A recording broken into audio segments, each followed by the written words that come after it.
c'est Oumar Keïta.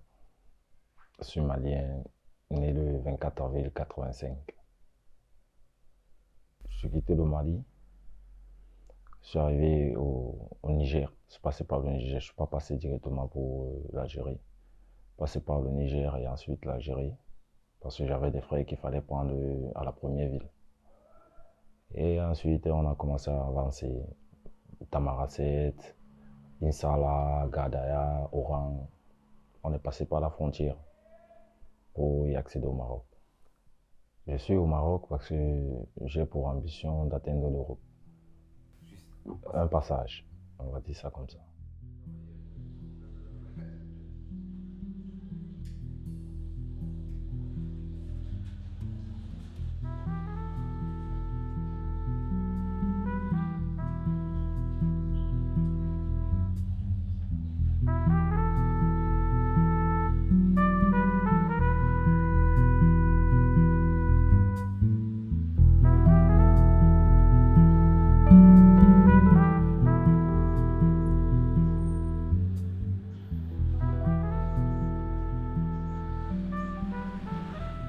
Moi, on m'a vendu.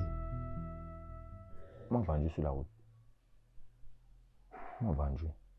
À bastonnade. Je t'ai parlé de mon nez. Quand tu regardes mon nez, tu vois, il n'est pas droit. Oui. On m'a vendu. On m'a tabassé comme... J'ai la côte. Regarde. J'ai la côte qui est cassée. La côte est cassée. C'est là-bas. On m'a vendu comme un bonbon à la boutique. On m'a vendu. Et j'ai payé l'argent pour sortir. Tu as acheté. Quelqu'un m'a pris. Celui qui nous a pris du Niger, pour Tamaracet. On lui a donné l'argent. On a donné l'argent au passeur. Maintenant, le passeur a donné une partie d'argent au chauffeur, mais il n'a pas tout donné. Le chauffeur, maintenant, lui, il part avec nous. Là où il part nous déposer, il part nous vendre une fois. Il part nous vendre. On nous prend, on nous met dans une maison, on est là. Le matin, maintenant, on dit que non, moi j'ai mes personnes. Si je veux partir, on te dit que non, tu ne peux pas partir. Tu ne peux pas partir comment? Non, tu dois payer l'argent. Quel argent? L'argent du voyage. Mais j'ai la payer le voyage. Vous faites quoi comme ça? Il dit que non, mon frère, il faut payer. Je veux faire un peu la brutalité, la bagarre, jusqu'à je comprends que non. Vrai, ce sont des problèmes. Il fait quoi de vos travail quoi? Non, on vous enferme, on te donne le téléphone, tu appelles ta famille. On envoie l'argent. Oui. C'est vos frères. Nos propres frères. Nos propres frères. Il y a les Maliens, il y a les Camerounais, il y a les Sénégalais, il y a les Ivoiriens, il y a les Nigérians. Nos propres frères nous vendent. C'est l'esclavage. Et maintenant donc, il y a donc les Arabes, les Algériens aussi, qui achètent. Mais quand on t'amène chez l'Algérien, non, là c'est un autre problème. Tu vois, non? C'est un autre problème parce que là-bas, il y a une torture pas possible. J'ai vu quelqu'un qui a fait la prison chez les Algériens. C'est catastrophique. C'est catastrophique, je t'assure. C'est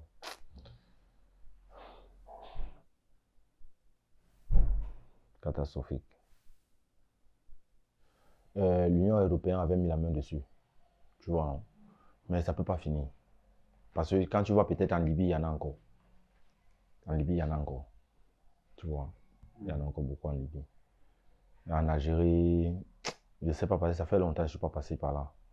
Je suis passé en Algérie en 2017. 2017. Ouais. Ce sont les fils de pute, ces gens. Tu comprends ça? Ce sont les fils de pute. Ceux-là, je ne sais même pas, ils sont inhumains. Inhumains, parce que, je te dis, on m'a vendu comme un bonbon à la boutique. Tu vas à la boutique, tu donnes l'argent, tu dis, je veux un bonbon. C'est comme ça qu'on m'a acheté.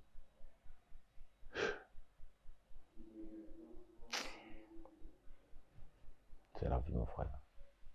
C'est la vie. Bon, moi, j'ai perdu mon papa, j'avais 12 ans. J'ai perdu mon petit frère en 2000. J'ai perdu maman en 2002. 2002. Bon. C'est un peu ça, déjà ma vie. Bon. Après la mort de la maman, ça a été vraiment difficile. Parce que 3 ans après la mort de la maman, c'est là où mon fils est né. Tu vois, et moi, j'étais à l'université, en deuxième année, droit privé. Je faisais au droit privé, en deuxième année. Bon, tu vois, là, il y a déjà un gosse, il y a une femme, il faut s'occuper de la famille, il faut fréquenter, ça devient vraiment, vraiment très difficile. Ça devient vraiment très difficile, tu vois, mais je fais un choix. Je fais un choix. Il faut laisser l'école et m'occuper de ma famille. Bon, je l'assume. Je l'assume.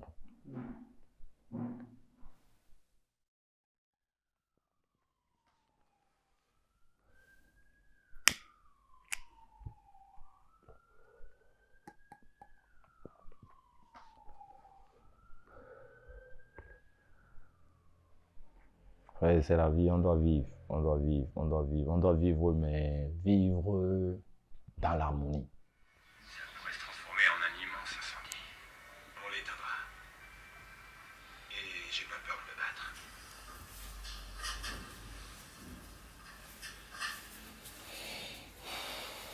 Tu n'es qu'un petit inconvénient. Vraiment. Ton frère a volé mon argent. Il t'a dit où il était caché. Alors Jimmy, rends le droit. Laissez vos armes. Posez-les sur le sol. Du calme. Vous le lieutenant en pointe.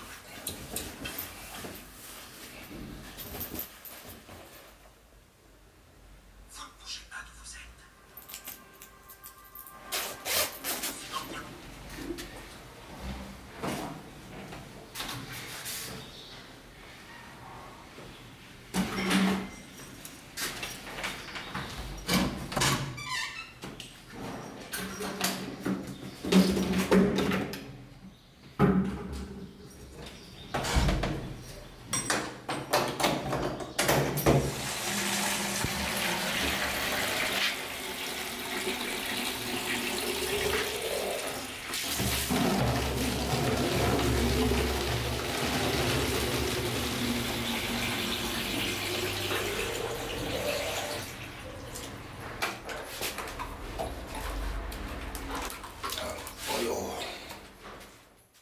Je sais pas, je vais vous dire, le matin, je me lève, je m'arrange, je prends mon petit balai, je vais dehors, je balaye les rues.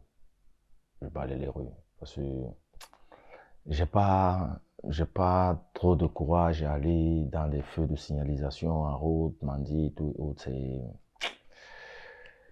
En fait, ça fait pas partie de moi, quoi. Je préfère faire un effort pour pouvoir obtenir dignement mon quotidien, quoi. C'est un peu ça.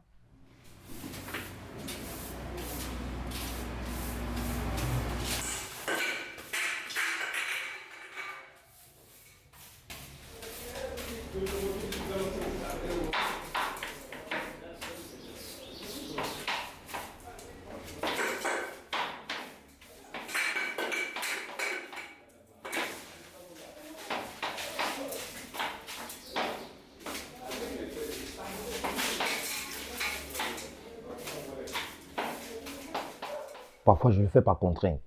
Parce que j'ai pas le choix. Je le fais. Je le fais. À Kenetra, j'ai travaillé, le Marocain a mangé mon argent. À Rabat, j'ai travaillé, le Marocain a mangé mon argent. À Gadji, j'ai travaillé, le Marocain a mangé mon argent. Mais je remets tout, juste tout entre les mains de Dieu. Ça y est. C'est le Dieu qui sait comment il va faire avec. Parce que moi, j'ai pas le droit de me plaindre. Tu comprends ça? J'ai pas le droit de me plaindre. Parce que quand tu te plains, on te dit, ah, t'as aucun document, ça va mener nulle part. Ça y est, on ne veut pas savoir. Mais si tu fais mal aux Marocains, là, tu as tous les problèmes de la terre. Tu n'as pas le droit de toucher au Marocain, mais le Marocain a le droit de te toucher. Regarde mon doigt, regarde, ça ne se plie pas.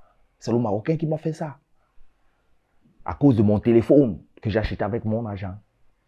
Et mon argent, espèce, ils ont pris l'espèce, ils ont pris mon téléphone, ils ont pris mes babouches, même les écouteurs. Ah, C'est la vie. C'est la vie. C'est la vie. On a traversé des étapes plus difficiles que ça.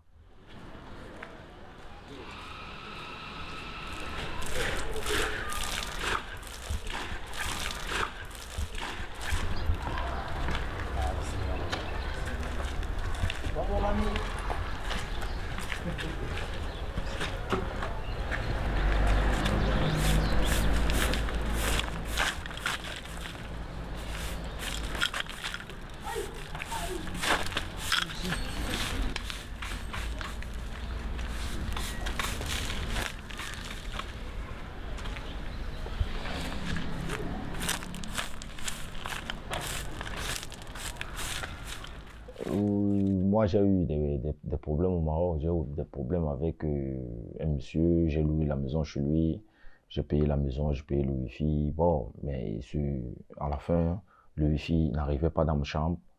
Je me suis plaint chez lui. Il m'a dit, ok, d'accord, je vais te rembourser. Mais quand il fallait me rembourser, c'est devenu une histoire qu'il allait appeler ses frères pour venir me taper dessus.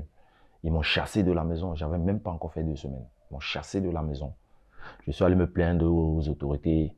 Ah, ils me disent, non, il faut aller voir le procureur. Je vais chez le procureur, je fais une déposition. On me dit, non, il faut faire un fax. Je fais un fax. Ça n'a jamais abouti nulle part. Nulle part. Nulle part. Nulle part. Bon. C'est un monsieur que je connais bien, chez qui je fais souvent le nettoyage. Je lui ai expliqué la situation. Il m'a dit, mon fils, ça peut mener nulle part. Parce que tu ne figures nulle part. Tu es inexistant. Sans les papiers. J'ai compris. Je suis juste allé, j'ai supplié le monsieur, il m'a remis mes affaires, ça y est. J'ai laissé tomber cette histoire. Je me suis senti désaxé, complètement inexistant, comme il a dit. Parce que c'est la première fois où on me dit un truc pareil. Tu es inexistant.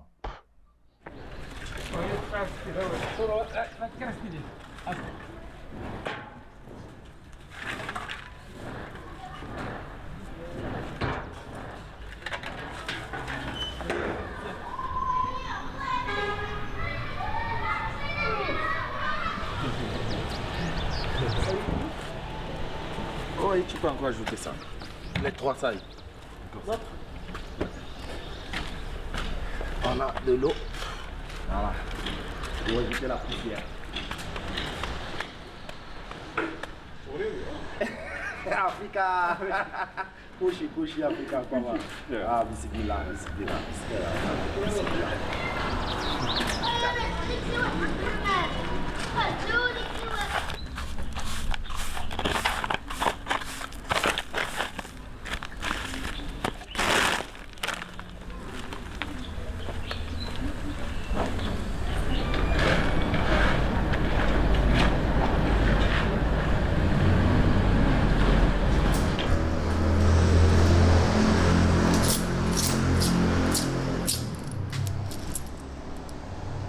Quand quelqu'un vient me donner, il dit bismillah. Ça y est. Ça y est.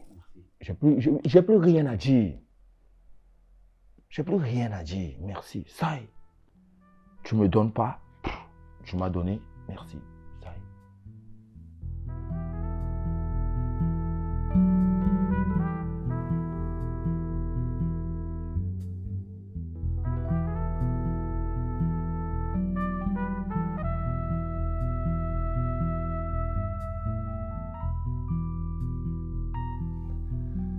Parfois, je me pose la question si le Maroc est un pays, comment je vais appeler ça? Religieux. Religieux, oui. Je me pose vraiment la question parce que quand quelqu'un me dit qu'il faut que je m'islamise, avec ce que je vois, c'est la merde. C'est la merde. Parce que le Maroc est l'un des pays où j'ai vu le taux de prostitution. Même chez nous, il n'y a pas la prostitution comme au Maroc. Chez nous, il n'y en a pas. Comme ici. Ici, c'est trop avancé. Ici, on consomme la drogue plus que tout. Ici, on boit la bière, les alcools, ici, dans un pays islamique et musulman. Ça ne marche pas. Ça ne marche pas. Parce que c'est ça. Je vais vous raconter une histoire. Moi, j'ai travaillé chez une femme. Tu vois. pendant la période du Ramadan, le Ramadan passé, avril, mai, Ouais. passé, j'ai travaillé chez une femme. Elle devait me donner 375 dirhams. 375 dirhams. Oui, 375 dirhams pour le travail fait. Pendant la période du Ramadan, elle m'a donné 200 dirhams. Jusqu'à preuve de contraire, elle ne veut pas me donner mon argent. Juste comme ça. Elle ne veut pas me donner mon argent. Imagine, le Ramadan, pour le musulman, c'est une période de purification. On fait toujours le bien. Mais les gens font toujours le mal. Ils font toujours le mal. Pendant le Ramadan, les prostituées font leurs histoires. Pendant le Ramadan, quand on appelait la prière, après la prière, les gens boivent le vin, ils fument la chiche, tout. C'est interdit, c'est pas ça. C'est pas ça le jeûne. Quand on dit 1 mois de jeûne, ça veut dire que pendant les 1 mois, tu ne fumes pas. Pendant les 1 mois, tu ne bois pas. C'est pas parce qu'on appelait la prière, bam, tu cours une fois, tu vas prendre ta bouteille de bière, tu bois, après tu vas dire, moi je suis musulman, je jeûne. Non, c'est pas ça. C'est pas ça. C'est pratiquement impossible de trouver, presque impossible, je dis pas impossible, mais presque impossible déjà de trouver une fille marocaine qui peut t'accepter. C'est presque impossible. Pourquoi? Parce que pour elle, nous sommes, comme elle disait souvent, comme on nous appelle souvent les miskines. Tu vois? Oui, moi j'accepte ça. Je suis miskin, ça veut dire j'ai rien. Bon, ça veut dire j'ai rien à te donner. Et les filles marocaines, c'est une histoire d'argent. Si tu n'en as pas, tu ne peux pas en avoir. Je t'ai dit et je vais toujours te le dire que partout dans le monde, tu vas trouver des mauvaises et des bonnes personnes. Même si... Je me rappelle même une fois, je suis entré dans le bus.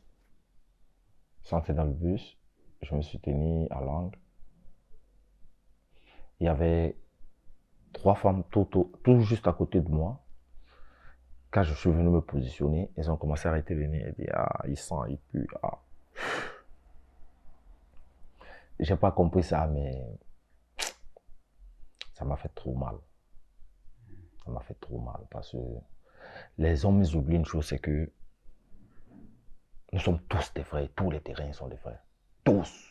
Parce qu'au départ, il n'y avait que 2 personnes. Que tu sois blanc, que tu sois bleu, que tu sois rouge, que tu sois marron, quelle qu'en soit ta couleur de peau. Ce qui coule dans mes veines, c'est ce qui coule dans les tiennes. Nous sommes une personne. Et il faut qu'on accepte ça. Imagine-toi, entre nous les Africains, nous réagissons de la sorte. Combien de fois avec les Européens? Combien de fois avec les Américains? Combien de fois avec les Asiatiques? Ça devient plus pire. Si on n'arrive pas à s'accepter entre nous les Africains. Et c'est ça le problème de l'Afrique. C'est ça le problème de l'Afrique. Parce que si l'Afrique s'entendait, on n'aurait pas besoin des Asiatiques, des Européens et tout. On n'aurait pas besoin d'eux. Parce qu'eux, ils viennent foutre la merde chez nous. C'est la merde, ils viennent foutre chez nous. Tout le temps. Toutes les guerres qui sont chez nous. Toutes les crises économiques. Tout ce qui se passe de négatif. C'est leur problème. C'est eux le problème.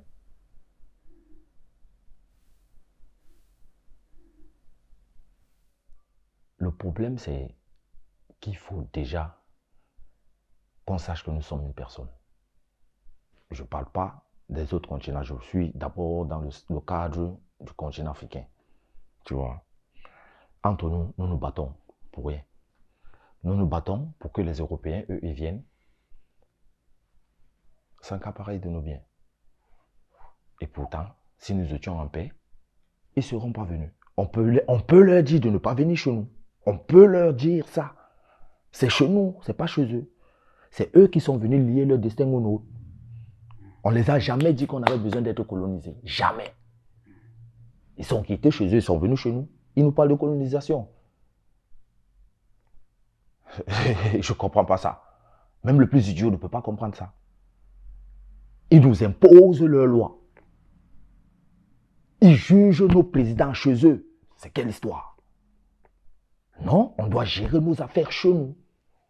On ne peut pas prendre un président africain, on va le mettre en prison en Europe. C'est incompréhensible. Il faut qu'ils prennent les présidents africains, européens, on les envoie en prison en Afrique. Pour que nous soyons à part égale. Mais parce que là, il y a un déséquilibre total. Nous sommes dans le sous-sol et ils sont sur la terre. Ben non. Comment est-ce que on peut... Nous, on a... comment je vais appeler ça? Le congrès des présidents africains, là. Il y a des Européens qui sont à l'intérieur. Les Européens, ils viennent foutre quoi, là? Ils n'ont pas leur place. Ils n'ont pas leur place. Ils sont au courant de tout ce qu'on fait. C'est eux qui décident qui va être président chez nous. Mais nous, on sert à quoi? On sert à quoi? Nous sommes des marionnettes et on l'accepte. On l'accepte. Faire attention. Faire attention, il faut qu'on dise les choses telles qu'elles sont.